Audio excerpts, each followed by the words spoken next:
हाय अमित भाई।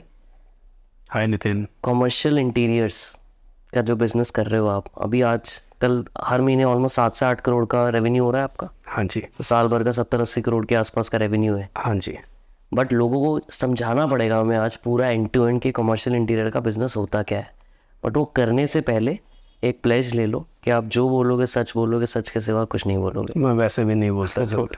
मैं ट्राई करता हूँ कम बोलने की, बट हाँ, मैं जो बोलूँगा एकदम सच बोलूँगा, क्योंकि Amazing. मुझे पता है आपका पॉडकास्ट बहुत लोग देखते हैं। I watched couple of the podcast and बहुत सारे लोग आई थिंक एंटरप्रेन्योरशिप के लिए इंस्पायर होते हैं।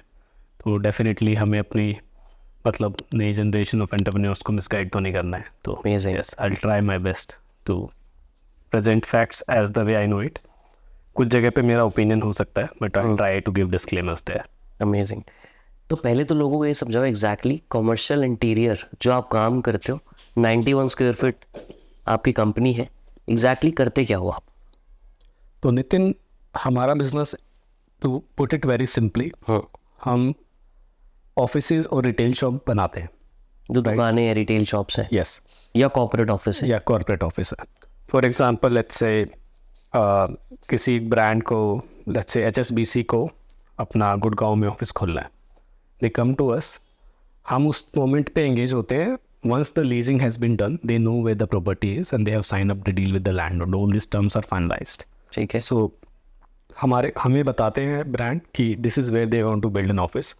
Our site surveyor goes to the site. पहला स्टेप होता है साइट रेकी, जिसमें साइट का सर्वे होता है। साइट का सर्वे को देख करके हमें पता चल जाता है कि क्या स्पेसीज हैं, क्या साइट पे एग्जिस्टिंग कंडीशन है जिनको ध्यान रखना है जब आप उसका स्कोप बनाओगे या फिर उसके अराउंड प्लानिंग करोगे, राइट। साइट सर्वे होने के बाद में हम उसका डिज़ाइन क्रिएट करते हैं। हमारी इन हाउस टीम है आर्किटेक्ट्स की, जो लेआउट प्लान करती है कि ब्रांड से रिक्वायरमेंट लेती है, how many people will be sitting, how many cabins you need, what kind of spaces, what kind of vibe and ambience you need. तो बेसिस दैट हम एक डिज़ाइन प्लान क्रिएट करते हैं। उस डिज़ाइन प्लान के basis पे drawings बनती है। उन ड्राइंग्स के बेसिस पे स्कोप क्रिएट होता है, लाइन आइटम बेसिस। बिकॉज हो सकता है कि पूरे 10,000 स्क्वायर फीट का ऑफिस है और उसके अंदर मल्टीपल सेक्शंस है, तो अलग अलग सेक्शन में पेंट यूज़ हो रहा है। तो अगर when will create the scope, will try to simplify in such a way कि will say total square footage of paint is that much, total square feet of partition is that much, total square feet of painting flooring is that much. So ऐसे ऐसे करके जितना simplify हो सकता है उस तरीके से हम स्कोप कस्टमर को बता देते हैं। एंड उस ड्राइंग्स एंड स्कोप के बेसिस के ऊपर फिर हम उसको एग्जीक्यूट करना स्टार्ट करते हैं। अलग अलग कैटेगरी का काम करने के लिए अलग अलग सब कॉन्ट्रैक्टर्स को इंगेज करते हैं। फ्लोरिंग के लिए अलग कोई काम कर रहा है, डक्टिंग एंड एसी के लिए अलग काम कर रहा है, लूज फर्नीचर फैक्ट्रीज में बन रहा है मेक टू ऑर्डर। तो काफ़ी कॉम्प्लेक्स सप्लाई चेन है जिसके अंदर काफ़ी फाइन डिग्री ऑफ कोऑर्डिनेशन होता है। एंड उसके बाद once that entire project is done, customer comes for final audit. If there some irregularities they will highlight, we have some workflows built up there, and then we hand over the site to the customer, and then we maintain the site for 1 year. We call it a defect liability period. While you are operating the site, using it on a day-to-day basis, if there's some issue, some snags that comes up, you can highlight to us. So that's the entire workflow that we go through. तो आप अपने आप को construction company बोलते हो, architect firm बोलते हो, interior design firm बोलते हो, एग्जैक्टली क्या बोलते हो आप? सो हम अपने आप को एक कंस्ट्रक्शन कंपनी की जैसे आइडेंटिफाई करते हैं। बट बिल्डिंग नहीं बनाते आप? हम बिल्डिंग अभी नहीं बनाते हैं। बिल्डिंग बनने के बाद का काम आपका शुरू होता है, which is more inclined towards interior designing. Yes, exactly, more or less. Yes. हालांकि कंप्लीट इंटीरियर डिजाइनिंग आपका बस एक पार्ट है, बट ओवरऑल आप पूरा एंड टू एंड डिलीवरी करते हो। यस, डिज़ाइन एंड बिल्ड दोनों करते हैं। मतलब अगर मेरे को आज अपना ऑफिस बनवाना है, तो मैं एक स्पेस फाइनल कर लिया मैंने, फिर मैंने आपको एंगेज किया और मैंने बोला कि अब मेरा ऑफिस ऐसा दिखना चाहिए, या आप मुझे सजेस्ट करो कैसा दिखना चाहिए। आप उस ऑफिस का रेकी करोगे, सर्वे करोगे, उसके हिसाब से मेरा बजट भी पूछोगे ऑब्वियसली, राइट। क्या मेरा एक थीम है ऑफिस का, क्या मुझे वाइब चाहिए ऑफिस में, हम गाइड करेंगे, आप गाइड करोगे, आप सजेशन दोगे। उसके हिसाब से जब फाइनल होगा तो आप पूरा रेडी करके 1 साल का एक लॉक इन पीरियड होगा जहाँ पे आप अपनी मेंटेनेंस वारंटी टाइप दोगे कि 1 साल तक हम आपका इंश्योर करेंगे कि जो आपने डिमांड की थी वो फुलफिल रहे और मेंटेन्ड रहे। हाँ, कस्टमर को डाउट रहता है कि if somebody has use poor quality materials, तो वो 1 साल में समझ में आ जाएगा कि डोर हिंजेस निकलने लग जाएंगे, फिक्चर्स फास्टनेस लूज हो जाएंगे, राइट। अगर पेंटिंग वगैरह में अगर पार्टीशन में कोई इशू होगा तो वहाँ पे will start seeing lot of crack. So basically the quality manifests itself 3 to 6 months of operations in a, so that's why we have this additional 1 year kind of a maintenance, so that we gain the trust, saying ki we are very very serious about how what quality materials we are using and what protocols we are using. So we are happy to maintain it for. Sorry मैं video interrupt कर रहा हूँ, but अगर इतनी देर तक देख लिया है तो कुछ ना कुछ तो अच्छा लगा होगा। तो एक सिंपल सा काम कर दो, सब्सक्राइब कर दो प्लीज़, क्योंकि उसका सिंपल रीज़न बताता हूँ, जितने सब्सक्राइबर्स होंगे उतना ही लोग हमारे पॉडकास्ट पे आना चाहेंगे। दिखावा है बट चलता है, तो थोड़ा दिखावे के लिए ही कर दो, और आपको रिकमेंडेशंस भी मिल जाएंगे अगर आप सब्सक्राइबर हो, तो दोनों में ही हेल्प हो जाएगी। और कमेंट करके ये ज़रूर बता देना कि अभी तक का एपिसोड में सबसे अच्छी चीज़ आपको क्या लग रही है और सबसे गंदी चीज़ क्या लग रही है, ताकि हम वो गलत चीज़ें अगले पॉडकास्ट में रिपीट ना करें। चलो पूरा वीडियो देख लो। For an year, and if there is any serious defect that has come up right during that identification, we stand liable to rectify that defect even if it takes a longer time. तो exactly मतलब advantage क्या है compare to other architect firms या interior designing firms? आपका तो scale इतना बड़ा पहुंचा हुआ है, मतलब what is the moat, what is the advantage that you have? Nitin एक क्वेश्चन पूछता हूँ। हाँ, आप मुझे क्या बता सकते हैं इंडिया में top design and build firm कौन सी है जो ऑफिस या रिटेल शॉप बनाती है? नहीं। चलो मैं दूसरा क्वेश्चन पूछता हूँ। हाँ, क्या मुझे बता सकते हैं इंडिया में टॉप कंस्ट्रक्शन कंपनी कौन सी है? जितना मुझे याद है शाहपुर जी बलन जी, एक ये है, एक L&T है, यस, और भी एक दो नाम मुझे याद आ जाएंगे, बट ये 2-3 टॉप पे है। सो जो हैवी का, so the way I will come to your question answer as well, but the way this industry is stacked for large construction, you know some names, you know that L&T is there, Shapoorji is there, Correct. right? But when it comes to interior and fit out market, it is very very fragmented. Nobody owns more than 1% market. मतलब कोई brand नहीं बन पाया, कोई भी brand नहीं बन पाया। अब ऐसी मार्केट में होता क्या है, the how it manifest for the customer when you go on building your office, the chances are you will most likely not get the right experience if you are not an expert of the market.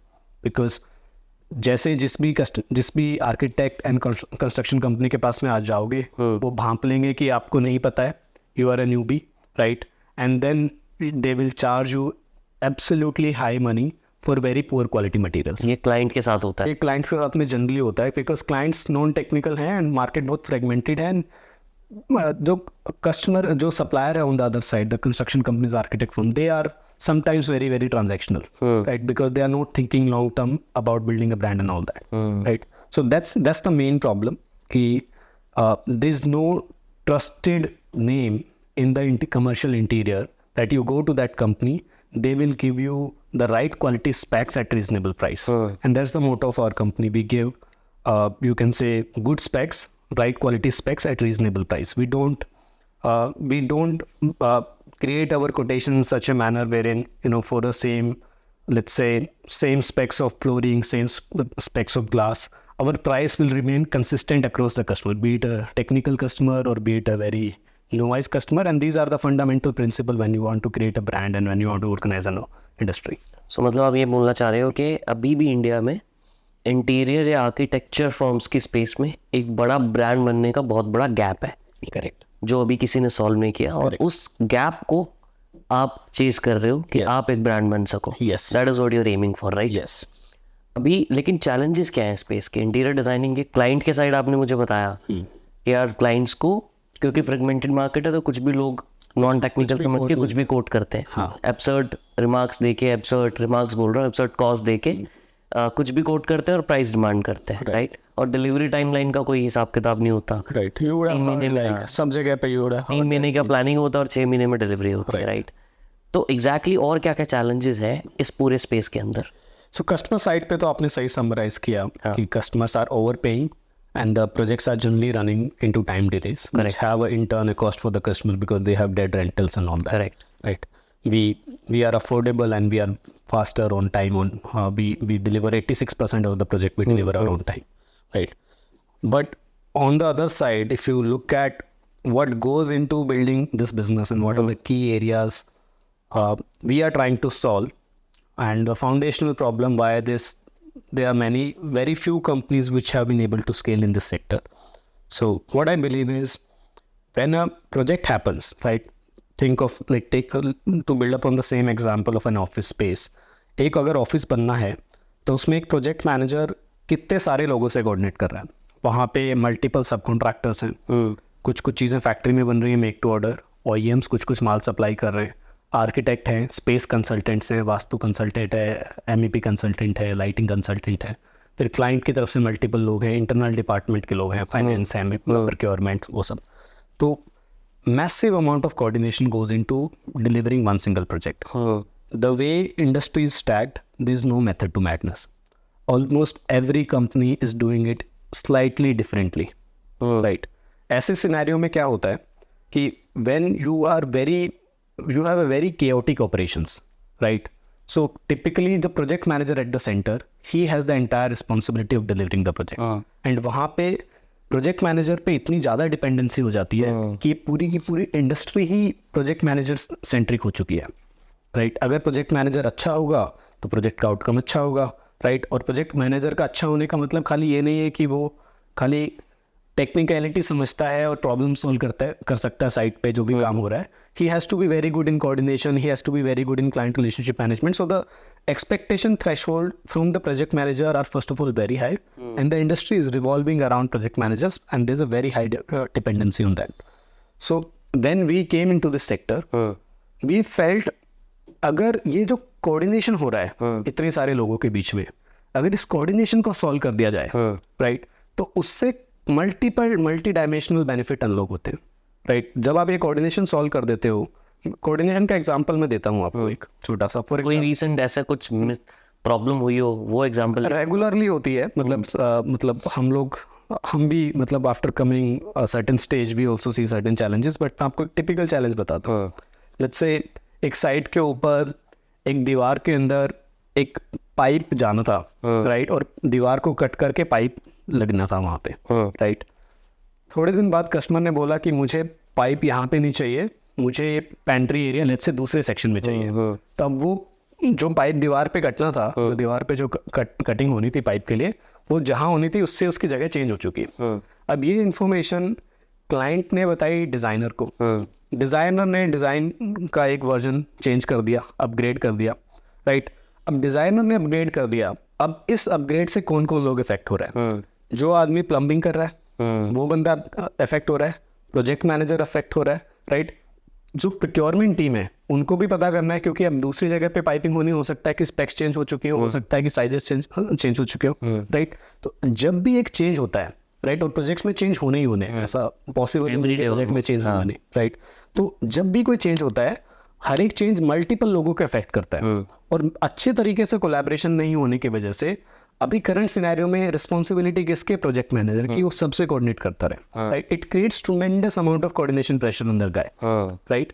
तो अब let's say you have a simple system wherein you से कि all my drawings will flow through this one system. If any upgrade to design version is coming, I'll just upgrade on this same file. Let's say you have a digital platform जहाँ पे अपने designs file store करते हो और वहीं से आपके सारे लोग डिज़ाइन एक्सेस करते हैं. जब भी डिज़ाइन में अपग्रेड होता है आप एक जगह पे अपग्रेड कर देते हो और वो अपग्रेडेड डिज़ाइन सबको मिल जाता है. It solved some coordination for the project manager, right? Exactly, because सब लोगों को अपना आपने भी ये ऐसे सॉल्व किया? Yes, ऐसे और ऐसे बहुत सारे एग्जांपल्स हैं. तो बट ये चीज़ डिजिटल वाली जो बात कर रहे हो, ये प्रोजेक्ट मैनेजर और आपका वाइट कॉलर में तो चल जाता है, right? What about the communication gap between blue collar workforce? तो वहाँ ये लोगों के पास भी सेम एक्सेस होता है या सेम लेवल ऑफ अंडरस्टैंडिंग हो पाती है कि ये लोग इन चीज़ों को, इस कम्युनिकेशन को आपके थ्रू पुश जो हो रही है वो इजीली अंडरस्टैंड कर पाए? नहीं. सो देख, आप इंडस्ट्री के लेयर समझिए. एक एंड कस्टमर है, राइट? एंड कस्टमर आ रहा है 91 स्क्वायर फीट के पास में, जो डिज़ाइन भी कर रहा है और पूरा प्रोजेक्ट मैनेजमेंट भी कर रहा है. We are a general contractor as well as an architect for that project. Right? अब हम जिन लोगों के साथ में काम कर रहे हैं वो कैटेगरी स्पेसिफिक वेंडर्स हैं. हर कैटेगरी स्पेसिफिक सप्लायर अपना एक सुपरवाइजर रखता है. And that supervisor is a decent educated guy. He would be at least a diploma if not an engineer. He would know how to use all the devices, and this guy is responsible for managing all the blue collar workforce at the site. So that supervisor of those blue collar workers is the representative of those workers, is basically the guy that you want to communicate with and that we are communicating with. And this guy is very much conversant on these digital platforms. So that is not a challenge. You can communicate, I think, there's enough amount of you can say mobile devices or tablets kind of a devices kind of a penetration in the industry across the value chain.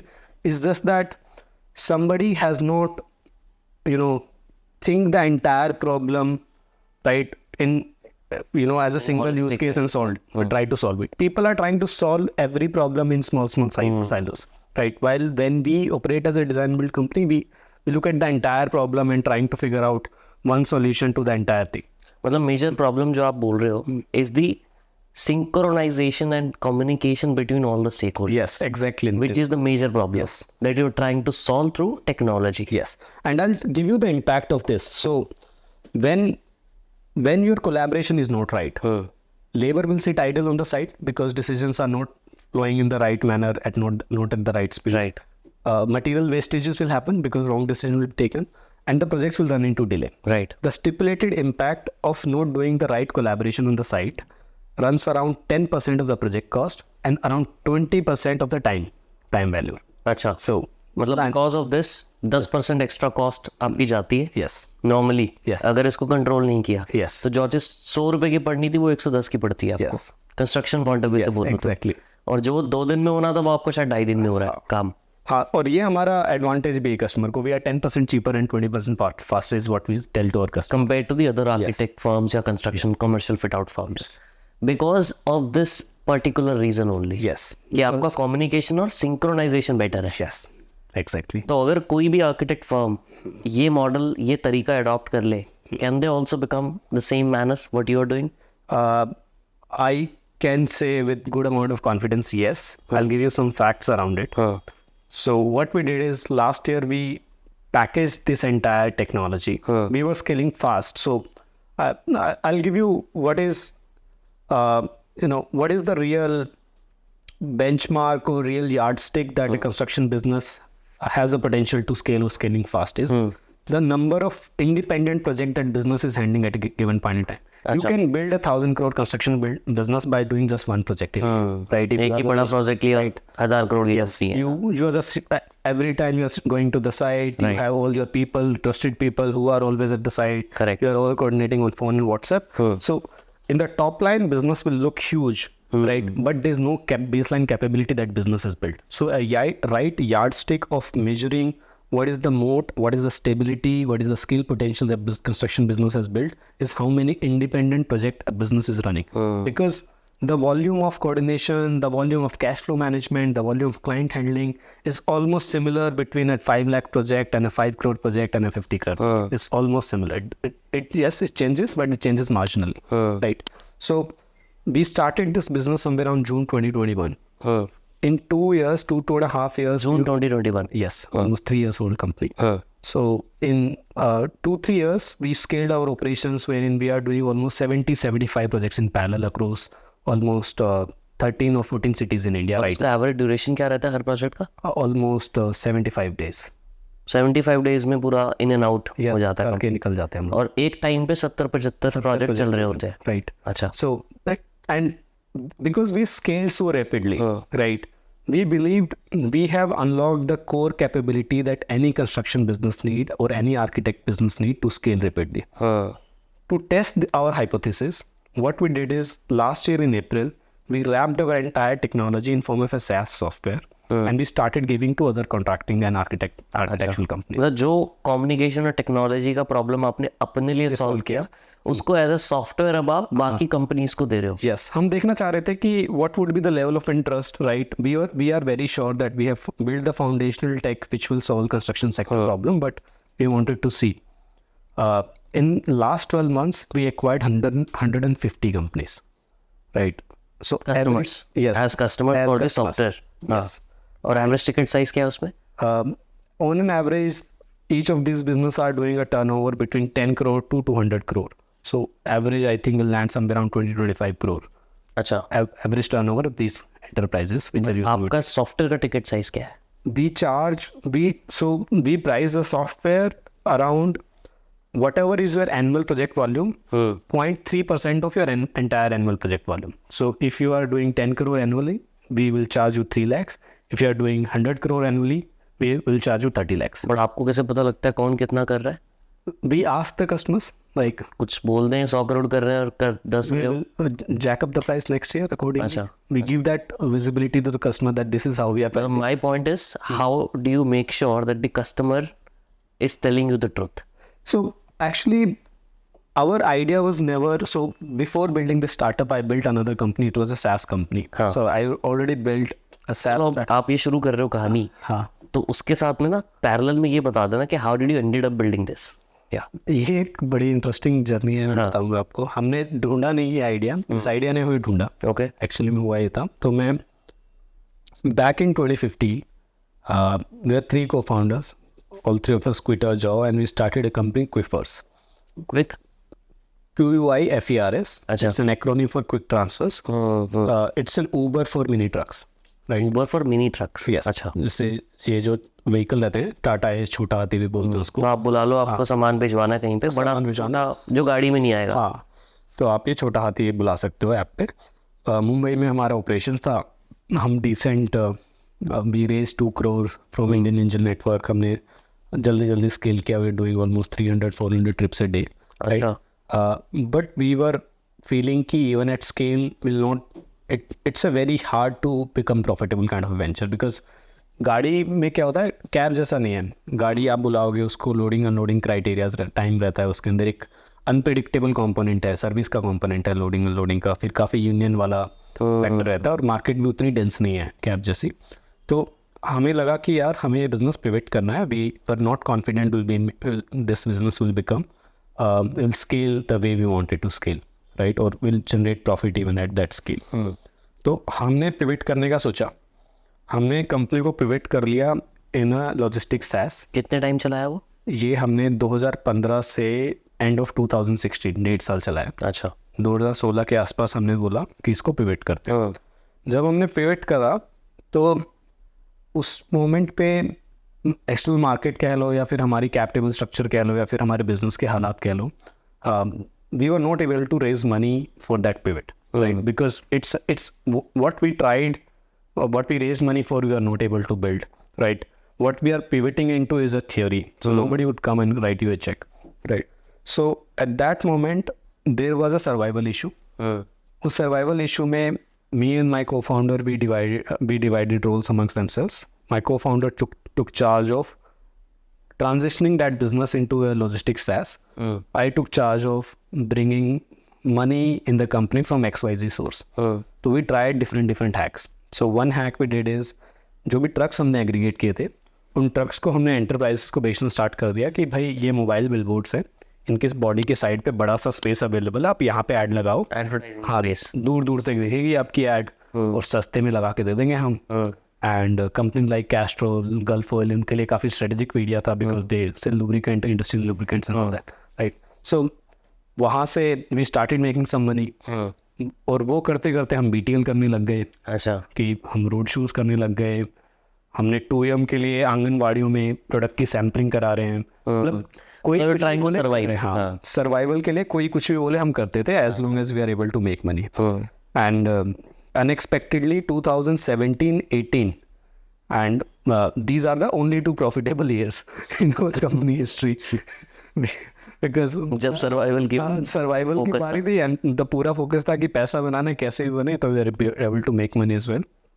लेकिन 2019 तक आते आते 2 साल से ये सब कर रहे थे और it's a very tiring thing. रोज नया गड्ढा खोदो, नया पानी पियो. There is no leverage of what you have done yesterday, right? It's very tiring after a point. It's not getting scaled. Yes. या तो हमने कहा यार कि क्या करें, मतलब this is not very exciting. After a point it is not exciting. You are making money but then it becomes very boring. तो हमने जब हम ये अपनी साइनेज, ब्रांडिंग और ये सब काम कराते थे, तो मुंबई में एक राम मंदिर रोड है, वहाँ पे हम एक मार्केट देखी हमने. वहाँ पे हंड्रेड्स ऑफ शॉप्स हैं और सारी शॉप्स ब्रांडिंग और साइनेज बना रही हैं. वहाँ पे स्टारबक्स से लेके एक लोकल ब्रांड का साइनेज आपको वहाँ पे उन गलियों में बनता दिख जाएगा. हमें लगा यार this looks like a valid problem कि ये एक अनऑर्गेनाइज्ड मार्केट दिख रही है जहाँ पे साइनेज पूरे देश के लिए साइनेज यहाँ से बन रहे हैं, डिस्पैच हो रहे हैं, राइट? एंड शॉप्स को साइनेज लगवाने हैं, right? We can integrate the supply chain with these guys and we can provide a signage service, right? We can create a marketplace for providing signages and branding materials, right? तो हमने 2019 के start के आसपास हमने उस site पे काम करना स्टार्ट कर दिया ऑनलाइन। हाँ, कि हमने बेसिकली कुछ वर्कशॉप्स को ऑनबोर्ड किया, उनके साथ में एक पूरा प्रोसेस चार्ट आउट किया कि अगर किसी शॉप पे साइनेज लगना है तो what would be the entire process, and उस एंटायर प्रोसेस में कस्टमर को सॉफ्टवेयर के थ्रू विजिबिलिटी मिल जाएगी आपका साइनेज। अगर आपको 500 साइनेज लगाने एक महीने में, तो we can pull this off for you because we have this pan India supplier base for factories and all that, right? And we were scaling that business to a decent size. I think before COVID hit, we were doing close to 50 lakhs a month kind of a revenue at decent 20% sort of gross margin, right? And then COVID struck as well. But there was one nagging issue in our business that we were not able to address. The issue was the customer, because it's a B2B buyer, right? The B2B buyer is very rational and hardworking, right? So there are procurement teams who are being paid to cut your margins, supplier margins, right? So it is the B2B buyer is always incentivized to disintermediate us. Once they know, like if we are working for, किससे खरीद सकते हैं? yes, we were working for Bridgestone, and it was a decent size of business that we are doing with them. After a point, Bridgestone said, okay, now my template is fixed. This is what I need, right? These are the suppliers that you are working for. Why don't I directly talk to these suppliers? And they are continuously cutting prices. And we were thinking in the back of our heads, we will never be able to defend our margins. Right. It will become, almost like never-ending chase. And that time during COVID, is doing the entire project management. Right. That's when brand cannot disintermediate, because that's where they want to delegate things. No brands would come and saying कि इस पूरे project को मैं 20 हिस्से में तोड़ूंगा और सबके बीच में कोऑर्डिनेट करूंगा, और सही नहीं हुआ तो मैं जिम्मेवारी दूंगा. Brand always need somebody somebody's name. Brand manager को तो यही चाहिए कि बस कोई मेरे को मिल जाए. हाँ, that's how B2B procurement works, and that's how the whole industry, in fact most of the industry are stacked. तो ये हमारी थ्योरी थी. बीच में सर्वाइवल में वापस से कोविड लग गया, तो दोबारा से सर्वाइवल का इशू था. तो उस सर्वाइवल के टाइम पे we took couple of big decisions. We sold Quifers. क्विफर्स को एक हमने लॉजिस्टिक्स MNC को बेच दिया. It was a decent cash. कितना था? We sold it for $1 million cash. अच्छा. And all cash. All cash. So उसके बाद बीच में सर्वाइवल में भी हमने कुछ और भी किया on the side. But June 2021 के आसपास हमने डिसीजन लिया. We were light Quiffer's has been exited. जो चीज़ हम बाकी साइड में एक और हमने ऐप बनाई थी कोविड के टाइम पे, योडा ऐप, एक इंस्टाग्राम काइंड ऑफ एप्लीकेशन थी लर्निंग के लिए. उसमें कुछ एक्शन को फाउंडर भी थे, और ये 91 स्क्वायर फीट का जो प्रीकर्सर जो आइडिया था, उसका नाम उस टाइम पे रोलिंग बैनर्स था. वो भी बैक बर्नर पे थोड़ा थोड़ा चल रहा था. तो हमने कहा यार बहुत हो गया ये सब, just stop all the engagement. Quiffer sale हो गया, योडा को हमने बंद कर दिया, राइट, डिसकंटिन्यू कर दिया करना, और पूरा का पूरा फोकस 91 स्क्वायर फीट में डाला और रिटेल स्टोर्स बनाना स्टार्ट कर दिया, राइट. और वहाँ से फिर हमारा आइडिया रिटेल से ऑफिसेज, उसके पीछे का पूरा टेक बनाया. बट ये क्यों स्पेसिफिकली वाई 91 स्क्वायर फीट? मतलब वो कहाँ से आया? नाम, नॉट नाम, कि मतलब ये करना है हमें, फिट आउट्स बनाने हैं, इंटीरियर वाला काम करना है. सो जब मैं आपको ये कह रहा हूँ ना कि हमने साइनेजेस से कंप्लीट रिटेल स्टोर्स बनाने का सोचा, that's where it started. But क्यों सोचा वो? क्योंकि हमें दिख रहा मार्जिन डिफेंड वाला प्रॉब्लम था. हाँ, कस्टमर, क्योंकि वो स्केल लग रहा था हमें वहाँ पे. क्योंकि बिजनेस तो अच्छा ही है कि hundreds and thousands of retail shops आप हर महीने बना सकते हो. ब्रांड्स को बनानी है. India is in a phase wherein for the next 3 decade massive amount of infrastructure is going to get built, right? So there's an opportunity to build a construction business, I think. But ऐसा कोई background या skill set नहीं था उसके अंदर? नहीं, architecture का कोई ऐसा डिग्री तो नहीं है ना किसी के पास? नहीं, मेरे को थोड़ा रिटेल का एक्सपीरियंस था. I work for area retail manager for Van Heusen. So I knew a little bit only for a couple. From that side, not from the architecture point of view. Civil engineer हैं हम दो लोग, ये भी कह सकते हो. But architecture is a different horse to. Correct. So precisely ऐसा कह नहीं सकते कि हम लोगों को कोई बैकग्राउंड है इस इंडस्ट्री में. हम फर्स्ट प्रिंसिपल से सोचते ही लैंड हुए थे. What is first principle? First principle मतलब एक लॉजिकल मैक्रो थिंकिंग फ्रेमवर्क है कि you take all the bias out of the equation and you think things in a logical manner. तो सिंपल करके ना एकदम एग्जांपल के तरीके से बताओ.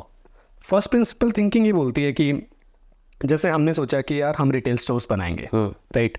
अब व्हेन आई से रिटेल स्टोर्स बनाएंगे तो उसको बनाने का सेंस बन रहा है कि नहीं बन रहा, उसके ऊपर बिजनेस बनाने का सेंस बन रहा है कि नहीं बन रहा, और ये हम कर सकते नहीं कर सकते. हमने इन चीज़ों को लॉजिकली सोचा. अगर उसमें कोई टेक्निकल स्किल इन्वॉल्व होगा, we can hire those people, right. उसमें कितना बड़ा मार्केट है, क्या मार्जिन बन सकते हैं. When you scale this business, when you are building a lot of shops, can you define your margin, right? Is there a way, and when is there a way to get repeat business out of the same customer? So काफ़ी सारे positive upsides हमें उस धंधे में लगे, तो हमने सोचा कि हम ये धंधा कर सकते हैं. That's largely first principle thinking. So this is generally, ये वैसा वाला एग्जांपल है कि इलॉन मस्क ने सोचा कि मैं रॉकेट्स बनाऊंगा. उसने क्यों सोचा? उसको सॉरी मैं दोबारा से वीडियो इंटरप्ट कर रहा हूँ, बट जिनकी वजह से पॉडकास्ट पॉसिबल हो रहा है उनके बारे में बताना भी ज़रूरी है.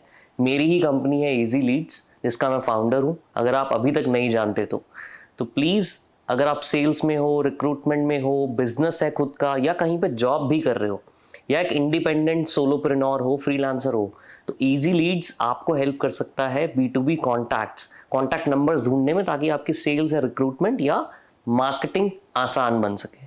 तो एक बार जाके चेकआउट कर लेना. फ्री ट्रायल है प्रोडक्ट का, एक बार जाके एक्सप्लोर ज़रूर कर लेना. अब पूरा वीडियो आप देख लो. उसको रॉकेट बनाना नहीं आता था, बट उन्होंने सोचा कि भाई रॉकेट्स के अंदर जो शेल होती है वो रीयूजेबल अगर मैं कर सकता हूँ तो I can bring the cost of launches down by good percentage point, right? So it's a first principle thinking कि something you think is very logical and is doable and will create some you can say improvement in the industry. तो हमने भी जब retail stores के operations के बारे में सोचा, हमने सोचा ये प्रोजेक्ट मैनेजमेंट होना है कि एक स्टोर को बनने में साइनेज लगना है, फर्नीचर आना है, सिविल वर्क होना है, MEP वर्क होना है, दुनिया भर के अलग अलग एक्सपर्टीज का काम होना है, और ये पूरा का पूरा कोऑर्डिनेशन टेक से स्ट्रीमलाइन किया जा सकता है, right? If you just integrate your tech digitally with all the service provider in each category and you put a very good coordination planning tech on top of it, you can automate the coordination to the large extent, right? And that automation of coordination will generate some efficiencies on the back of which you can build a huge business. So that was the first principle thinking with which we started this company. तो इसको start करने के बाद पहला customer कैसे आया for this business, not for the other businesses?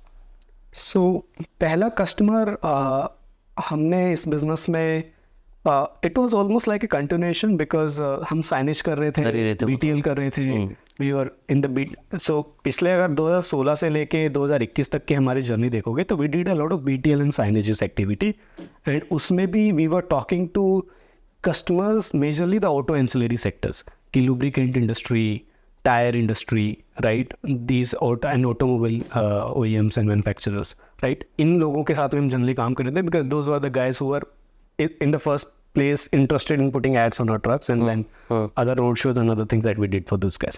So generally जो हमारे पहले कस्टमर, इसमें भी lubricant सेक्टर के कस्टमर थे. We built shops for Yokohama, Seat tires, right? And उसके बाद then we went on to build for some. मतलब उनको ये ट्रस्ट हो गया कि यार हम इनको पूरा का पूरा ये वाला काम भी दे सकते हैं, कर लेंगे ये लोग. ऐसा कोई फ्रिक्शन नहीं फील हुआ आपको, कोई ऑब्जेक्शन नहीं फील हुआ? क्योंकि आपका साइनेज का काम versus this entire shop, retail shop बनाना पूरी की पूरी थोड़ा डिफरेंट है. पूरा एप्पल टू एप्पल तो नहीं है यार, ये कर लेंगे तो ये भी कर लेंगे, you know.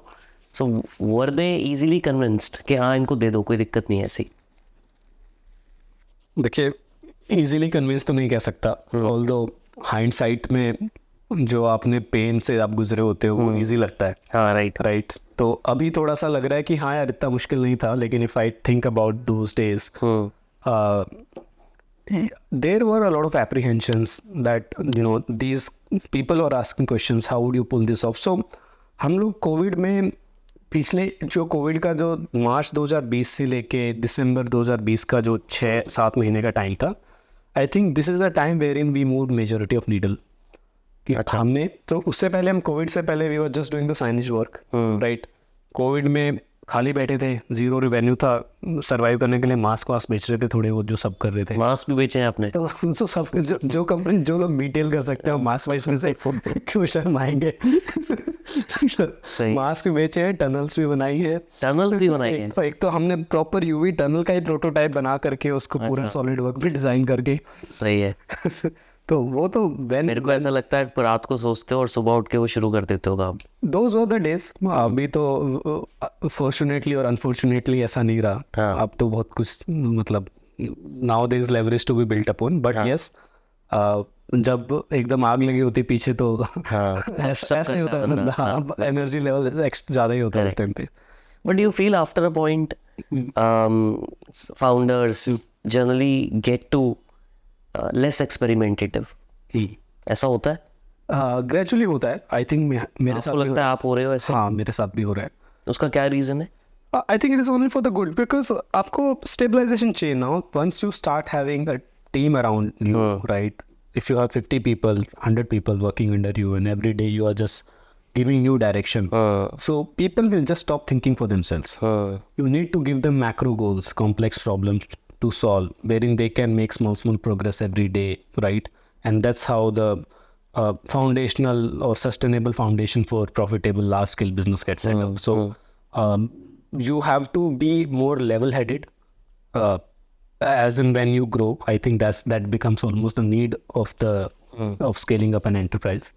But yes, it's almost like a balance. You just can't get out of experimentation at all as well, because the moment you be in that zone, then somebody will come from behind and scoop your market. बिल्कुल. Because you have जैसे Nokia, Apple. हाँ वो तो वही है कि थोड़ा सा आपको स्टेबल होना पड़ेगा. That's how you build a right culture in the team.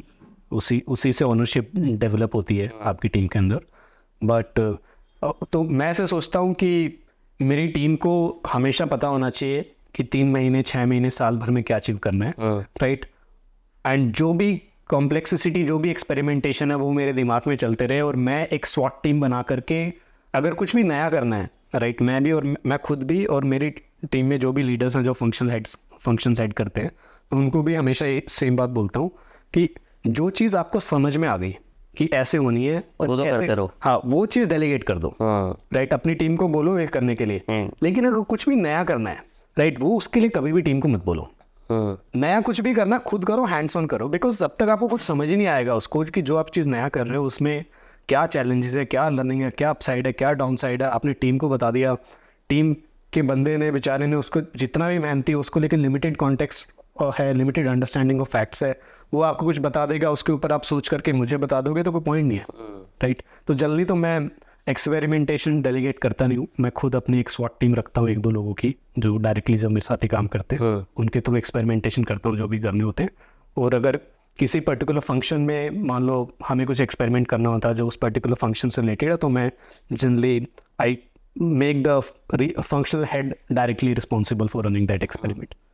तो अभी आपके मेजर बायर्स कौन है, मतलब who are your customers exactly? So, जो majorly 70% of our business is building offices and 30% is retail shops. तो डेवलपर्स जो होते हैं, जैसे DLF is your could be customer. Developers नहीं है, we generally work with managed office companies. जैसे simply work करके कंपनी है, उसके लिए ऑफिस बनाते हैं हम, इनक्यू स्पेस के लिए ऑफिस बनाते हैं, right. We also work with facility management companies जो होती हैं वो. मैनेज्ड ऑफिस से एक पूरा सेगमेंट ही है. अगर जैसे प्री फिटेड ऑफिस देते हैं लोग, तो हम इनके लिए काफ़ी काम करते हैं. JLL, CBRE, समझ गया. सेविल्स. हाँ सेविल्स, इन लोगों के TNT, इन लोगों के लिए काफ़ी काम करते हैं. तो ये होते हैं जो डेवलपर्स के साथ इनसे कॉन्ट्रैक्ट लेते हैं और फर्दर आपको ये कॉन्ट्रैक्ट अपॉइंट करते हैं कि आप ये ऑफिस फिट आउट्स बना के दे दो. हाँ, तो बेसिकली ये प्रॉपर्टी कंसल्टेंट कंपनीज है इनहेरेंटली. तो राइट, कि आपको कोई भी अगर स्पेस लेना है तो you will go to them, JLL and all. हाँ, get you the space contract. then they will also give you project management consultancy around your project. कि अगर आप 50,000 स्क्वायर फीट का प्रोजेक्ट कर रहे हो तो there could be a lot of risk associated. So these company come with the expertise and give you all that advice around that. And then they need partners like us, design build partner, who will largely design and develop the space. Right. तो JLL, CBRE के through काफ़ी काम आता है. And enterprises के साथ में काम करते हैं, जैसे we work with Arvind group, we work with ICICI bank, we work with Teleperformance, this kind of companies उनके ऑफिस. हाँ. Okay. और बाकी कुछ 10-15% डिज़ाइन बिल्ड जो एडहोक रिक्वायरमेंट आती है, like startup wants to build an office for their team, so वहाँ वो डिज़ाइन बिल्ड. और उनको रीच आउट कैसे करते हो? सो खासकर एंटरप्राइज की बात करूँ, क्योंकि कंस्ट्रक्शन वाली फील्ड में JLL और ये तो ऑलरेडी फिक्स हो गए, 3-4 ही हैं, 5-6 ही हैं. इनके साथ तो हो गया तो रेफरल काफ़ी स्ट्रॉन्ग चलता है. But what about enterprise? So ये एंटरप्राइज बिजनेस, हमारी सेल्स टीम बहुत छोटी है. हमारे 3 ऑफिस है, दिल्ली, मुंबई, बैंगलोर. 3 ऑफिस में एक सेल्स पर्सन है. That's all. अच्छा. हम our business is more delivery oriented business. Delivery business and farming business. की ऐसा नहीं है कि आपको 20 कस्टमर हर महीने एक्वायर करने हैं, हर क्वार्टर एक्वायर करने हैं. आपको खाली 3 या 4 की अकाउंट एक्वायर करने हैं और फिर उनको ग्रेजुअली फार्म करना है आपको. That's our business. फार्म करने का मतलब बताओ लोगों को एक बार. फार्मिंग का मतलब होता है when you talking about a business, B2B business, right. एक कस्टमर जो आपने एक्वायर कर लिया, उस कस्टमर से आप रिपीट जब बिजनेस लेके आते हो तो उसको फार्मिंग बोलते हैं. तो बिजनेस दो तरह का होता है, हंटिंग एंड फार्मिंग. हंटिंग का मतलब acquiring a new customer and farming का मतलब उस सेम कस्टमर से रिपीट आपको बिजनेस निकालना. तो hours is largely farming business. 80% of our monthly turnover of any typical month would come from farming. Like 20% will come from new accounts. And the way I think of scaling is कि we just need to acquire we need to hunt 3 customers every quarter. That's all. Every quarter. Every quarter. Like 1 customer a month is good enough. Right. उसके बाद आप उसमें से farm करते चले जाओ, उसके साथ में डीप चलते चले जाओ, and that's how you build a cumulative scale. And typical margins क्या रहते हैं, cost क्या रहती है इस business में? So we operate on 20% gross margin. That's the target. What's the average ticket size of one customer? 1 crore. One average ticket size of 1 project I'm saying. हाँ. सो अगर आप देखोगे एक 5,000 स्क्वायर फीट का ऑफिस है, 2,000 रुपये पर स्क्वायर फीट उसकी कंस्ट्रक्शन कॉस्ट है, इंटीरियर की बनाने की कॉस्ट है, तो 1 करोड़ रुपए का प्रोजेक्ट हो गया. उसमें से 20% हमारी कॉस्ट है, जिसमें हम डिज़ाइन कर रहे हैं उसको पूरा प्रोजेक्ट मैनेज कर रहे हैं, उसके कैश फ्लो मैनेज कर रहे हैं. राइट. जो भी टेक्निकल इश्यूज हैं साइट के ऊपर, जो भी कंसल्टेंट आने हैं, एयर कंडीशनिंग के, लाइटिंग के, उन सारे कंसल्टेंट्स को ला करके we are building a space which will give you a happy vibe. कि ऐसा नहीं है कि आप बैठे और एसी नहीं चल पा रहा है because कि आपने सर्कुलेशन सही से मैनेज नहीं किया. So those kind of technicalities are also there.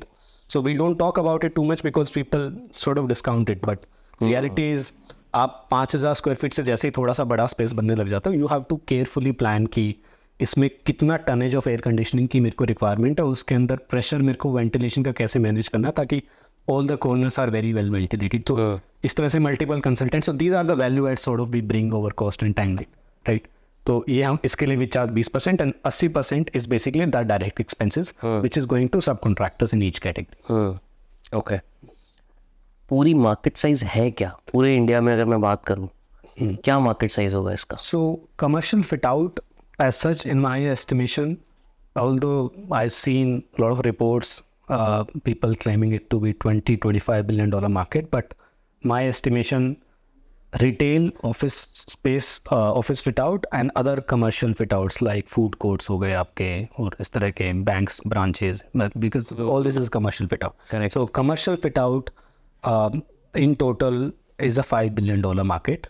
It's what it, in my estimation, in India, and it's growing at a healthy 12-13% sort of a pace. So it's a growing market. कोई ऐसी country जिसका same trend चल रहा हो बाहर world wide, what India is doing in commercial fit out? So जिस तरीके से ग्रोथ हो रही है कमर्शियल फिट आउट की, मतलब अगर आपको एक्सपैंड करना हो इसको इंडिया से बाहर, तो आप कौन सी कंट्रीज में सोचोगे? I think entire Southeast Asia is a good market. It's an entire up and coming market, right? A typical benchmark is, जैसे रिटेल में तो सिंपल बेंचमार्क आप देख लो कि कितना परसेंटेज ऑफ रिटेल अनऑर्गेनाइज्ड है वर्सेस ऑर्गेनाइज्ड है. जैसे आप यूएस में देखोगे तो almost 93% of retail is organised. China is 40% of retail is organised. India only 13% of retail is organised. तो बेसिकली अगर large mass of segment of customers unorganised, इसका मतलब ऑर्गेनाइज प्लेयर्स आएंगे, करेक्ट, मार्केट बिल्ड होगी. बाकी you can look at the income trend and GDP trends कि per capita income अगर जैसे इंडिया $2,500 टाइप पर कैपिटा है, तो जो मार्केट टिपिकली 2,500 से $5,000 पर कैपिटा इनकम ट्रेंड में है, that is where the consumption patterns evolve a lot, right? That's a typical inflection point for all the economies. So India, Indonesia, Middle East, Saudi, these are good markets. अच्छा मतलब for commercial fit out has a upcoming trend, upcoming demand, strong upcoming demand in this market. तो आप लेकिन जो ये सारे fit outs होते हैं खुद मैन्युफैक्चर नहीं करते, आपका तो काम है आउटसोर्सिंग करना, वेंडर्स को, सब कॉन्ट्रैक्टर्स को देना. अगर रैक बनाना है तो वो उसके लिए कोई और वेंडर है. हाँ, यस. चेयर्स बनानी है तो कोई और वेंडर है, right? But basis on what you have been doing, do you see any trends और पैटर्न्स या सीजनैलिटी इन दिस बिजनेस कि यार इस टाइम पे ज़्यादा डिमांड आती है तो मैं इसको प्रोडक्ट करके पहले से ये प्लानिंग कर लूँ कि ये रेडी करवा के रखते हैं? ऐसा कुछ भी होता है? ऐसा होता है. सो जो हमारे डाउनस्ट्रीम सप्लायर्स होते हैं, जैसे people that we buy furniture from, जो चेयर मैन्युफैक्चरर्स होते हैं, वर्क स्टेशन होते हैं, these are largely standard designs, and the demand for fit out peaks around October, November, December, right? And it is lowest somewhere around February, March, April. It is lowest, and October, November, December it is at the peak. अक्टूबर नवंबर दिसंबर, हाँ. ऐसा क्यों? Because overall एक तो जो दो बड़े factor लगते हैं मुझे.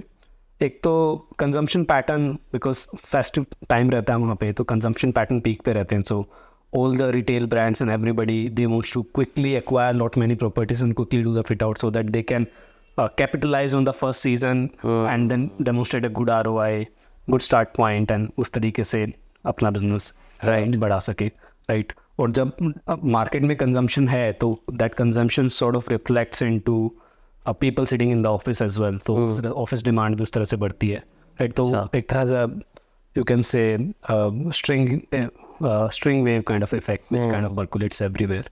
दूसरा बड़ा रीज़न है जो बजटरी प्लानिंग होती है कंपनीज की. तो टिपिकली मार्च अप्रैल में June would be when they will plan कि इस साल में कितना कैपेक्स एक्सपेंडिचर करना है, and then they start acquiring properties and start deploying capital. वो अक्टूबर नवंबर दिसंबर में पीक पे रहता है वो, एंड देन फिर दिसंबर जनवरी तक उनके बजट से एग्जॉस्ट हो जाते हैं majorly, and then they are waiting for new budgets to arrive from February March, and फिर बजट सैंक्शनिंग होने में अप्रैल मिड मई तक आ जाता है. तो फरवरी टू मई थोड़ा सा लाइट रहता है, और फिर मई से वापस से पिक करना स्टार्ट करते हैं, और एंडी में पिक करता है, and then so this is typical budgetary planning cycle of enterprises as well. और कहाँ लेके जाना है इसको? मतलब अभी 7-8 करोड़ कर रहे हो, but what do you think you can do may be next year same time? Next year, what to do? We'll be doing almost 2.5x of this. That has been the growth pattern for the last year as well. We've grown 2.5x. Every year? Not every year. In terms of net revenue, yes. जो हमारे exact margin है उसमें तो हमने almost 2.5 to 3x year on year grow किया है पिछले 3 साल से. बट टॉप लाइन में पिछले साल और इस साल में, मतलब इस साल हमने काफ़ी क्वालिटी फैक्टर्स के ऊपर काफ़ी काम किया था, तो टॉप लाइन में उतना ग्रोथ नहीं था. एंड नेक्स्ट ईयर में 2.5x का इस साल ग्रोथ का प्लान है. टॉप लाइन का? हाँ, टॉप लाइन का. एंड कैसे करोगे अचीव? मतलब ऐसा क्या अलग करोगे कि टॉप लाइन 2.5 हो ही जाएगी, आपको लगता है? कुछ अलग नहीं करना है. वही सेट कस्टमर्स हैं, उन कस्टमर्स के साथ में उन कस्टमर को फार्म करते जाना है, उनसे हर महीने एक कस्टमर जो स्पीड चल रही है. मतलब बट आपको पता है कि जब आप ये चीज़ कर सकते हो तो why not 5x, why 2.5x?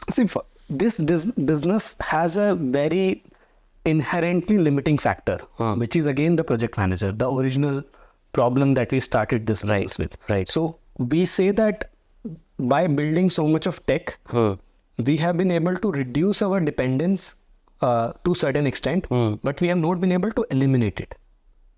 Right, and nobody is so in that context. Like that's almost like a ongoing, continuously evolving kind of an operations wherein you are becoming more and more robust in your operations and your dependency is reducing on the project management. But even at this point, it is largely dependent. आप उतने ही project कर सकते हो जितने project managers हैं आपकी team में. उससे ज़्यादा प्रोजेक्ट रन करोगे. सो बेसिकली इमेजिन कि मैं कोई आपका ये स्टूडियो बना रहा हूँ, राइट, और मैंने आपको तो बोल दिया मैं अच्छे से स्टूडियो बनाऊंगा. 5 सप्लायर्स कर रहे हैं काम, 5 सप्लायर एक दूसरे की जड़ें काटने में लगे हुए हैं, और प्रोजेक्ट मैनेजर नहीं है साइट पे. Imagine what will happen to the site, right. So this business is about having a right rhythm between your pace of business development and your actual talent nurturing skill. ये दोनों चीज़ें एक right capacity पे जाती हैं, right rhythm पे जाती है, कोऑर्डिनेशन पे जाती है.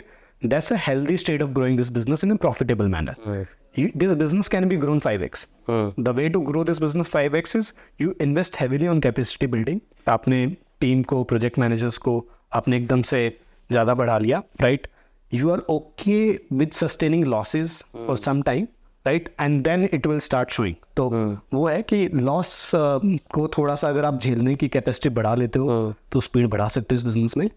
हम लोग आई थिंक अभी एक अच्छे स्केल पे हैं, डिसेंट इन्वेस्टमेंट हम कर चुके हैं, काफ़ी कैपेबिलिटी बिल्ड कर चुके हैं. In the current capacity what we have is we believe we already have a capacity to serve almost 2.5x of the volume that we are already doing, and we are gradually building capacities, right? By the same time this year we will double up our capacity for the next year. So एक साल की projection में चलते हैं. इस साल की projections हैं हमारे पास भी solid from the accounts that we are working with and from the new business hunting that we generally do. तो ये एक डिसेंट पेस पे चल रहा है. मुझे ना एक चीज़ और समझनी है कि जब एक तो आपने बताया टेक्नोलॉजी का यूज़ हम करते हैं कम्युनिकेशन सिंक्रोनाइजेशन में। आजकल बहुत सारी आर्किटेक्चर फर्म या interior designing firm technology use करती हैं, खासकर वर्चुअल रियलिटी में, डिजाइनिंग में, राइट, yes. कि आपको कस्टमर को एक्सपीरियंस दिखाना है कि आपका ऑफिस ऐसे दिखेगा। एक तो हो गया कि 3D मॉडल दे दिया, एक होता है कि आपने उसको एप्पल विजन प्रो ये सब चीज़ें यूज़ की, जिससे आप पूरा एक वर्चुअल रियलिटी उसको दिखा रहे हो। कहाँ कहाँ पे आप टेक यूज़ करते हो उस पर्टिकुलर एरिया में? तो एक पूरे प्रोजेक्ट को आप 2 भागों में तोड़ सकते हो। पहला पार्ट है pre sale journey. Pre sale journey में typical use of technology comes कि you have a lot of modularity in your designs. Modularity मतलब? मॉड्यूलैरिटी मतलब आपको एक डिज़ाइन चाहिए स्पेस का, मैंने बहुत सारे 3D कंपोनेंट्स रखे हुए हैं इन द बैक एंड में, उन 3D कंपोनेंट्स को क्विकली असेंबल करता हूँ। जैसे मीटिंग रूम्स, अलग अलग तरह के फिक्चर्स, उनको मैं क्विकली असेंबल करता हूँ, and may be use some kind of AI systems to quickly design a space as per your requirement. And उस स्पेस को मैं जल्दी डिज़ाइन करूँगा तो आपको जल्दी इम्प्रेस कर पाऊँगा, और आप मेरे को जल्दी साइन अप करोगे। तो मैं बेसिकली टेक्नोलॉजी यूज़ करके अपनी डिज़ाइन एफिशिएंसीज क्रिएट कर रहा हूँ, एंड उससे मैं कस्टमर हैंडशेक साइकिल छोटा कर रहा हूँ। This is basically the innovation जहाँ पे लिव स्पेस फोकस करता है, होमलेन फोकस करता है। जितनी भी कंपनी जो कंस्ट्रक्शन सेक्टर में आई है इंडिया में, जितनी भी टेक कंपनी जो इंडिया में कंस्ट्रक्शन कर रही हैं in what ever form, they are generally focused on this particular this area. Almost 90% of the companies are focused on this area.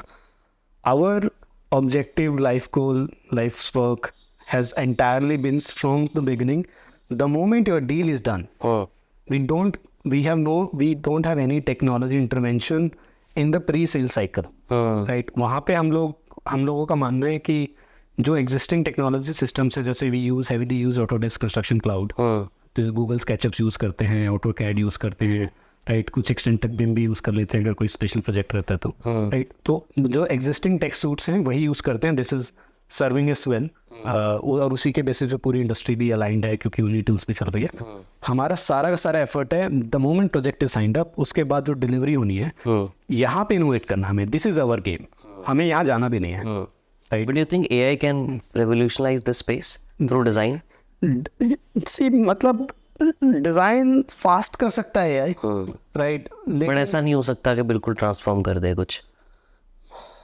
मुझे लगता है कि there still time, there are companies, because see अगर मेरे को एक 3D स्पेस डिज़ाइन करना है तो space has lot of component which are speaking to each other, right. Plumbing खाली स्पेस की यहाँ पे मतलब वो जुड़ी हुई है, इलेक्ट्रिकल सब जगह से जुड़ा हुआ है, Right. MEP के अंदर बहुत सारे फैक्टर चाहिए। कंसल्टेंट साइट पे जा करके जब तक ये नहीं देखता कि भाई साइट के ऊपर सनरेज कितनी आ रही, कितना ग्लास एरिया है, so lot of information any which way have to be put up, right.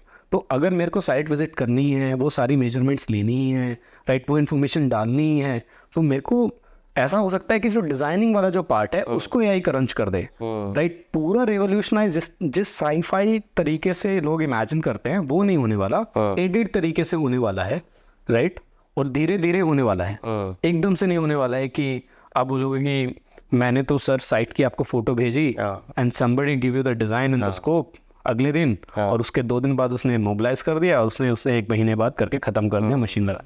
मतलब 2-4% एड कर सकता है but not that much. Areas हैं जहाँ पे AI एड कर सकता है, जैसे लेआउट प्लानिंग है, वहाँ पे AI कैन डेफिनेटली एड। अच्छा, कि आपके पास में अगर मेरे पास में साइट का फ्लोर डायमेंशंस है, राइट, और मेरे पास कैसे लेआउट प्लान करना है, मेरे पास में आपकी रिक्वायरमेंट है, AI can generate lot of iterations for you very quickly and you can tell कि उसमें से कौन सा आइटरेशन चाहिए, तो वहाँ पे आपको ड्राफ्टमैन का बैंडविड्थ लगाने का जरूरत नहीं है, राइट। उसके बाद में जो उसके 3D plans and mood board generate करना है, वहाँ पे आपके एक्सपेक्टेशन के हिसाब से वो 3D प्लान्स जनरेट कर सकता है, राइट, क्योंकि उसमें इंडिटर्मिनेसी चाहिए, आप भी क्योंकि श्योर नहीं हो कि मेरे को एग्जैक्टली चाहिए, लेकिन 3D प्लान्स को जब आपको कंस्ट्रक्शन ड्राइंग्स में तब्दील करना है तो आपको चाहिए ड्राफ्टमैन, तब आपको बंदा लगेगा, क्योंकि अपनी कंस्ट्रक्शन इंडस्ट्री में language of communication is not verbal, design is the language of communication. मैं कॉन्ट्रैक्टर को आज बोल के चला गया कि भाई तू इसको स्पेस को इस तरह से बना दे, मैंने जो बोला उसने समझा, उसके इंटरप्रिटेशन में फर्क हो सकता है। That's why we have this detailed drawing about every single thing.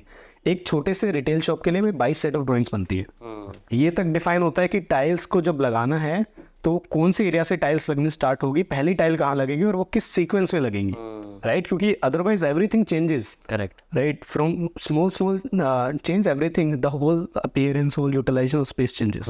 तो वहाँ पे ह्यूमन लगेगा, बट उस ह्यूमन को शायद एआई एड कर सकता है, राइट। और तो ये तो प्री कंस्ट्रक्शन जर्नी में एआई के पार्ट होगी। तो added AI would definitely add in some areas, and then whole धीरे धीरे उसका इम्पैक्ट आएगा। हमारे वाला जो साइकिल है, जो प्रोजेक्ट मैनेजमेंट वाला साइकिल है, वहाँ पे भी एआई का काफ़ी स्कोप है। तो we call something as a golden journey of a project. Golden journey of a project ये होता है कि आपका जो डिज़ाइंस है, जो भी आपका 3D डिज़ाइंस है, उससे गुड फॉर कंस्ट्रक्शन ड्राइंग्स बनना, right. Good for construction drawing से स्कोप क्रिएट होना, स्कोप से प्रोक्योरमेंट होना। This is where the entire decision making lies. उसके बाद तो प्रोक्योरमेंट होने के बाद तो सप्लायर ने काम करना और आपको कोऑर्डिनेट करना, राइट। तो यहाँ पे बिकॉज आप कितना भी डेटा साइंस यूज कर लो, आप लिखते हो टाइलिंग को अलग तरीके से कि इतने स्क्वायर फीट टाइल लगोगे, मैंने टाइल को अलग, हर आर्किटेक्ट अपनी अलग डिस्क्रिप्शन लिखता है। तो वहाँ पे एआई कैन हेल्प कि वो गुड फॉर कंस्ट्रक्शन ड्राइंग्स को रीड करके, क्योंकि उसमें 15 सेट ऑफ ड्राइंग्स हैं, this drawings are made in a very organize manner. उसमें एक सेट प्लान होता है। I think AI engine can be trained which will quickly generate what is the scope based on this good for construction drawing, कि वहाँ पे एक human लगता है 2 दिन फालतू में प्रोजेक्ट में वेस्ट होते हैं, राइट। और उसके ऊपर इसको किस किस पैकेज में तोड़ना, उसके लिए प्रोक्योरमेंट ऑटोमेटिकली रन कर दिया। किस कैटेगरी में मेरे पास में ये सप्लायर्स थे, उनके साथ में मैंने रेट लिया, नेगोशिएशन लिया, L2 L3 बनाया, कंपैरेटिव्स बनाया, and somebody just have to press a button. तो ये पूरा का पूरा काम जो 4-5 दिन 7 दिन साइट का मोबिलाइजेशन डिले कर देता है, राइट, बैक एंड फोर्थ होता है, ये एआई पूरा का पूरा ऑटोमेट कर सकता है। That is one efficiency we are sort of looking at, and we believe we have. Hi, this is Nitin Bajaj. अगर पूरा वीडियो देख लिया है तो thank you so much for watching. और क्योंकि आप एंड तक आ चुके हो तो प्लीज़ कमेंट करके ज़रूर बता देना कि एपिसोड में सबसे अच्छी हाईलाइट आपके लिए क्या थी, सो दैट हम उस तरीके का हाईलाइट्स अगले पॉडकास्ट में भी रिपीट कर सकें। और बहुत इंपॉर्टेंट है, कमेंट करके ये ज़रूर सजेस्ट करो कि हम अपने पॉडकास्ट पे और कैसे कैसे गेस्ट को बुला सकते हैं। जब तक आप बताओगे नहीं, हम उन लोगों को अप्रोच कैसे करेंगे। तो प्लीज़ हेल्प करो ताकि हम इस पॉडकास्ट चैनल के थ्रू आप लोगों की हेल्प कर सकें बहुत अच्छी अच्छी इंसाइट्स लाने में। Because we have data of not just our company, almost 150 other construction company, right. तो हमारे पास में डेटा काफी है थ्रू अपने, हाँ। तो एक तो ये एक वो एरिया है जहाँ पे हम थोड़ा थोड़ा काम कर रहे हैं। बाकी रिसेंटली हमने एक एआई लॉन्च किया है हमारे सॉफ्टवेयर के अंदर। We call it a project management assistant. अच्छा। What we are trying is, जो हमारा पूरा प्रोजेक्ट मैनेजमेंट टेक स्टैक है, we are now converting it as a assistant to project manager. Like as a project manager you come and say कि यार मैं इस site पे हूँ, इसकी फोटोग्राफ सारे के सारे कॉन्ट्रैक्टर रोज रोज अपग्रेड करेंगे, रोज रोज प्रोग्रेस अपडेट होगी। अगर 3 दिन में इसकी प्रोग्रेस इतनी अपडेट नहीं होती है तो मुझे व्हाट्सअप कर दो, राइट। एआई ध्यान रखेगा, उस प्रोग्रेस नहीं होगी तो आपको व्हाट्सअप कर देगा। एज ए लीडर मैं क्वेश्चन करता हूँ उसको कि इस महीने में मेरा टोटल कितना इंस्टॉलेशन रेवेन्यू होने वाला है, कौन से प्रोजेक्ट मेरे डिले चल रहे हैं। तो it will generate a plot a graph for me which I can pin and track regularly, like simple stuff, the data which is already there, and you don't need a data scientist to write those SQL queries and present this data in a customized format and remind you. So this is a very basic use case and like largely within our grasp. ये चीज़ हम कर रहे हैं by making the software a little bit assistant to the project manager. We are thinking around a lot of IoT integration की cameras जो site पे हैं वहाँ से प्रोग्रेस ट्रैकिंग हो जाए, और उस प्रोग्रेस ट्रैकिंग से कुछ ना कुछ अलार्म्स रेज हो जाए कि if the progress is not moving, कि हमें पता है कि साइट में इस स्पेस पे टिपिकल तरह की इस तरह की ड्राइंग्स थी, ये शेड्यूल था, इस तरह से इतना काम हो जाना चाहिए था, अगर वो काम उस तरह से नहीं हुआ कुछ अलार्म्स रेज हो जाए। ये थोड़ा सा लूजली डिफाइंड यूज केस है, but yes I think there is a tremendous amount of energy and efforts going into consuming AI capabilities into softwares and unlocking some new horizon. We are also working. We in fact hired a couple of folks who are deeply working on NLP and in the machine learning domain. तो हर सब companies काम कर रही है, हम भी कर रहे हैं। समथिंग एक्साइटिंग इज, हाँ मतलब कर तो रही हैं बैक एंड में, there are so much of experimentation going on, but वो ओपन एआई, मतलब I love the company OpenAI because ऐसा नहीं है कि ओपन एआई से पहले किसी ने एआई लॉन्च नहीं किया था, like tens of companies has launched that product, but OpenAI took their time to refine it to an extent कि when they launched it was a buzz, right? It was not a product कि आपने उससे basic चीजें पूछी और वो गलत कर रहा है। It was मतलब very much close to the use case। तो वही वाला फिलोसफी बढ़िया लगता है कि don't launch a product just for the sake of just for the sake of launching, कि आपको बस मार्केटिंग में टैग लिखना है मेरे प्रोडक्ट में, है कि आप AI कोई भी बंदा AI प्लग करके ईमेल को छोटा बड़ा कर देते हैं और बोलते हैं कि our product is AI enabled. या मतलब that's just like wastage of your own time, own bandwidth, customer bandwidth. You are educating them in the wrong areas. Yeah. Doesn't make sense. Amazing. Last एक चीज़ पूछूँ, अगर किसी को आज एक business शुरू करना है, हो सकता है वो इसी फील्ड में हो सकता है किसी और फील्ड में हो, अगर आप होते तो आप 2 आइडियाज़ क्या रिकमेंड कर सकते हो लोगों को कि ये बिज़नेस शुरू कर सकते हो? ज़रूरी नहीं है कि आप ही के सेक्टर से हो, आपके से हो तो और बेटर है, बट नहीं है तो और भी कुछ बताना चाहो तो मैं 2 आइडियाज़ बोलूँगा. Both are very very close to my heart. One is close to my heart. Second is just first principle thinking. Okay. Okay. So one idea is, abhi it is very definite कि there will be machines who will be aiding construction. Right? I think there is very very small doubt in that.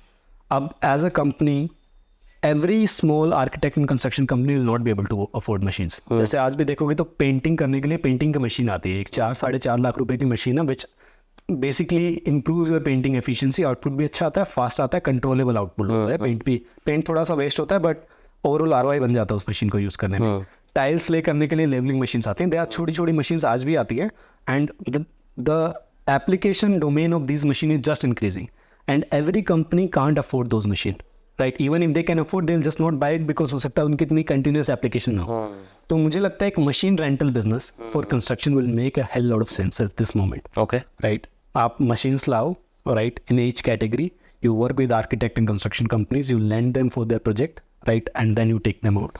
Right, तो ये एक बहुत ही अच्छी new and upcoming market है, and it makes a lot of sense because construction companies will not invest in those machines. Right, somebody who is investing on these machines, he'll have to basically depreciate those assets and all that kind of thing, and वो depreciation की rate and how much you can generate and like an ROI, उस वहाँ पे equation बनानी है. And because it's a asset heavy business, it's easy to raise funds, and especially to raise debt is also easier.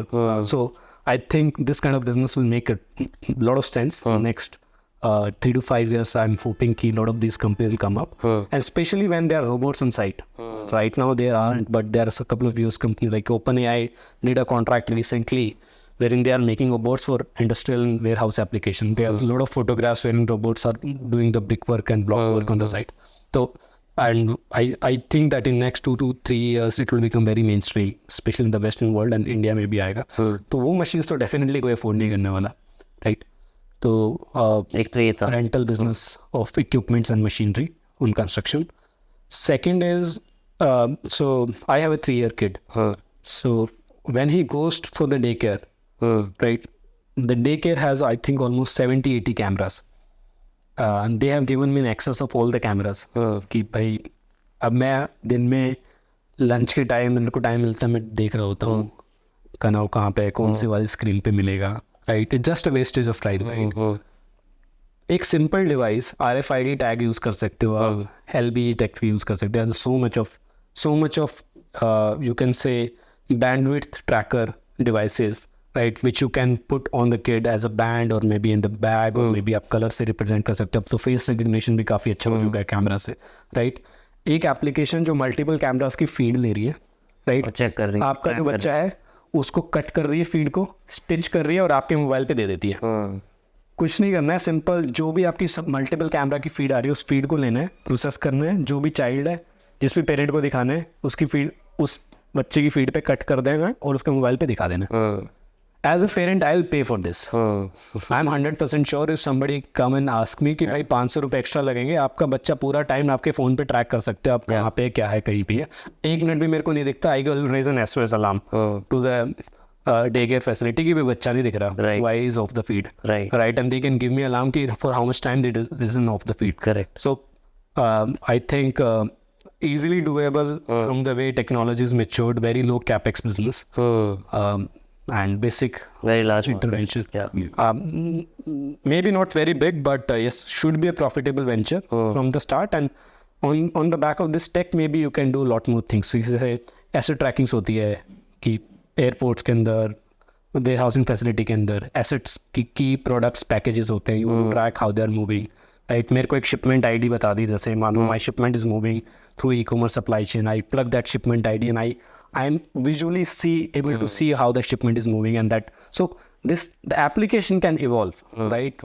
I'm not sure how wide the application would be, but yes, from the start point, parents would be ready to pay to have their child on screen for the entirety of time the child is there. बहुत मज़ा आया आपसे बात करके. Thank you so much for sharing all these insights, and specially ये जो last 2 ideas बताए, I think people अगर किसी को सीरियसली में कंसिडर करना तो they should consider it. But overall we got to learn a lot about the commercial fit out space from you. So thank you for being here. Thank you so much. और आपको इतनी गर्मी में बिठा के हमने आज ये पॉडकास्ट किया है तो उसके लिए और ज़्यादा थैंक यू. नहीं Nitin, thanks for having me, and it's a lovely talking to you, and wish you all the success in Easy Leads. Thank you. And we'll be in touch. Great. Thank you.